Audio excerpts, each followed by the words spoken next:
Hi, my name is Amy Marshall, and this is my entry into the Sledgehammer writing contest called Soren's Girl. That makes two of us!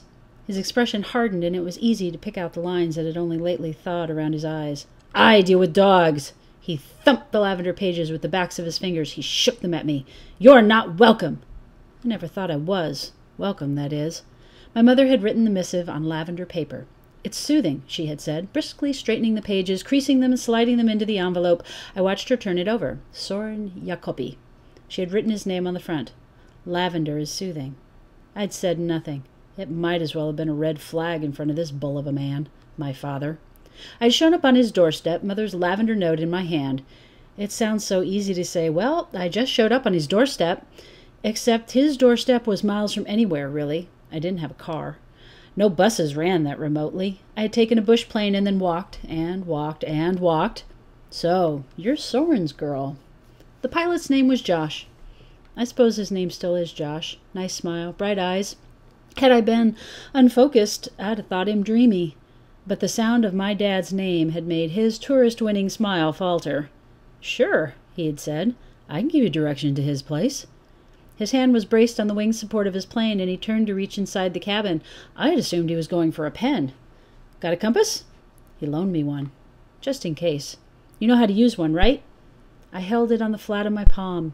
The needle shifted lazily. Got bear spray? He loaned me some, just in case. Don't think I'm thrilled about this either. I sounded tougher than I felt. Well, I hoped. For good measure, I glared at the man who stood blocking the entrance to the cabin. What the hell am I supposed to do with you? He demanded. Like I knew.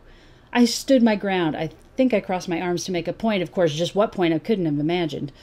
Getting to my old man's place was no easy hike. There was a trail that led out of what would pass for a town in this part of Alaska, but it wasn't much of a trail. Once I got out of the trees, though, the views opened up. I didn't need a compass at that point. The curl of smoke around 2 miles off could only have been his place. I hoisted my pack further up on my shoulder and put my head down. Keep walking. Just keep walking. You'll figure it out when you get there. It wasn't like I could have sneaked up on the place, either. The barking and baying started while I was still nearly a quarter of a mile away. I don't know if the 30 dogs heard me or smelled me, or if they were just barking because barking in the yard is what sled dogs do. Did I mention my dad's a musher? I guess I should have said that my dad was a musher. At 21, he was one of the youngest and definitely one of the best when he had been on the top of his game in 1985. Yukon Quest, Iditarod, Copper Basin 300, the pedigree down in Wyoming, he'd done them all. He had a way with dogs, just like he said. A way with dogs that he didn't have with people, Mom and me included. Sucks that you have to go, Matt offered. It was August in Iowa and the sun was bright in the cloudless sky. He reached down and took my hand, and I smiled and fell into step with him.